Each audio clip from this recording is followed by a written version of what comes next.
શું આમ ભણશે ગુજરાત? શિક્ષણ મંત્રી પ્રફુલ્લ પાનસેરિયાના હસ્તે લોકાર્પણ થયેલા શાળાની હાલત કઠળતી જોવા મળી છે.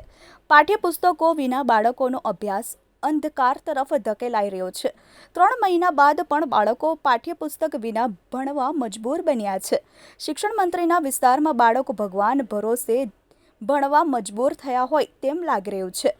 સુરતની કઠોદરા પ્રાથમિક શાળામાં મોટે ભાગના વિદ્યાર્થીઓને પુસ્તકો કે શાળા સામગ્રી મળી નથી.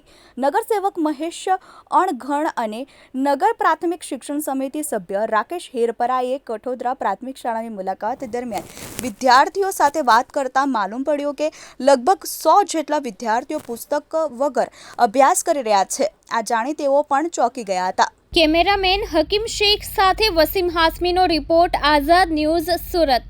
રાકેશ હિરપરા, નેતા વિપક્ષ, નગર પ્રાથમિક શિક્ષણ સમિતિ સુરત. મારી સાથે છે સુરત મહાનગરપાલિકાના ઉપનેતા વિપક્ષ માનનીય મહેશભાઈ અણઘણ.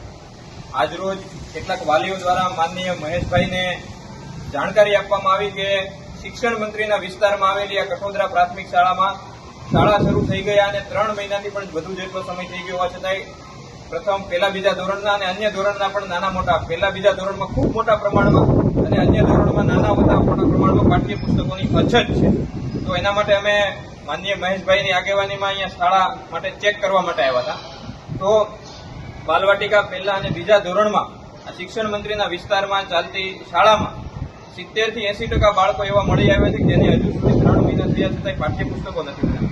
એક તરફ સમિતિ અને રાજ્ય સરકાર પ્રવેશોત્સવના મોટા કાર્યક્રમો કરે છે અને પ્રવેશોત્સવમાં આખું લિસ્ટ આપે છે કે અમે આટલી સુવિધાઓ શાળાને આપીએ છીએ. તમે વિડીયોમાં થોડી વારમાં જોશો કે વિડીયોમાં 70 થી 80% બાળકો તો યુનિફોર્મ વગર બેઠા છે. 70 થી 80% બાળકો પાસે જે સો કોલ્ડ કહે છે કે અમે શાળાની બેગ આપી છે, સ્કૂલ બેગ નથી. અને એના કરતાં પણ વધુ અગત્યની અને ગંભીર બાબત એ છે કે પાઠ્યપુસ્તકો નથી. માનનીય રિંકલબેન કોશિયા અને શાળા વ્યવસ્થાપન સમિતિના તમામ સભ્યોએ વારંવાર રજૂઆત કરી છે કે આ બાળકોને પાઠ્યપુસ્તકો મળવા જોઈએ. વારંવાર ઉગ્ર રજૂઆતો કરી છે, શાળા તરફથી લેખિત રજૂઆતો થઈ છે. માનનીય મહેશભાઈના ધ્યાનમાં આજે આ વસ્તુ આવતા અમે ખુદ શાળા ચેક કરવા માટે આવ્યા છે. મહેશભાઈ પાસે આંકડાકીય માહિતી છે, એ પણ આપણને વિશેષ આ બાબતે માહિતી આપશે. નમસ્કાર. કઠોદરા પ્રાથમિક શાળા કે જે વિસ્તારમાંથી ધારાસભ્યો ચૂંટાઈને આવ્યા છે અને આખા રાજ્યની અંદર શિક્ષણ મંત્રી છે એવા પ્રફુલ્લભાઈ પાનસુરિયાએ આ શાળાનું લોકાર્પણ કરેલું છે. અને એ શાળાની અંદર જે બાળકો પાપા પગલી કરવાની શરૂઆત કરે છે, ભણવાની શરૂઆત કરે છે, એવા પ્રથમ ક્લાસ અને બીજા ધોરણના બંને ધોરણના વિદ્યાર્થીઓ છે જેમને આજના દિવસે પણ એટલે કે લગભગ 3 મહિના જેટલો સમયગાળો થઈ ગયો, હજી એમને પુસ્તકો મળ્યા નથી.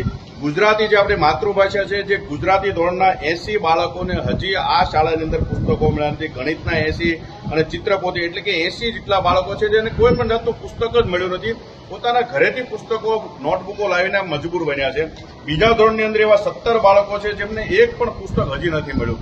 3જું ધોરણ, 4થું ધોરણ, 5મું ધોરણ, એ દરેક ધોરણની અંદર આજે પણ સંપૂર્ણ પુસ્તકો મળ્યા નથી. તકલીફ ક્યાં આવે છે કે લોકો એક તરફ અમે સરકારી શાળા તરફ વળાવવાનો પ્રયાસ કરે છે, પરંતુ જે ભારતીય જનતા પાર્ટીની સરકાર છે ઈચ્છતી જ નથી કે લોકો સરકારી શાળા તરફ વળે. એટલા માટે થઈને એવું લાગે છે કે જાણી જોઈને આવા બધા ખેલ પાડવામાં છે, બાળકોને પુસ્તકો ના મળે એ માટે પ્રયાસ કરે છે, જેથી કરીને લોકોનું સરકારી શાળા તરફથી ધ્યાન હટે અને પ્રાઇવેટ શાળા તરફ જાય.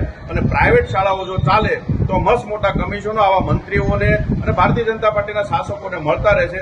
હું આજના દિવસે અપેક્ષા રાખું છું, ખાસ કરીને શિક્ષણ મંત્રીશ્રીને પણ અપીલ છે કે તમે તત્કાલીન ધોરણે આ શાળાઓને જે પણ ઘટ છે એ પૂરી પાડો. આ તમારા ધ્યાનમાં હશે જ, કારણ કે સ્કૂલ દ્વારા પણ અસંખ્ય વાર રજૂઆત કરી છે, ચોપડાઓ લેવા માટે મૂક્યા છે, જેનું પણ આ પ્રમાણ છે, તેમ છતાં એમને પુસ્તકો મળ્યા નથી.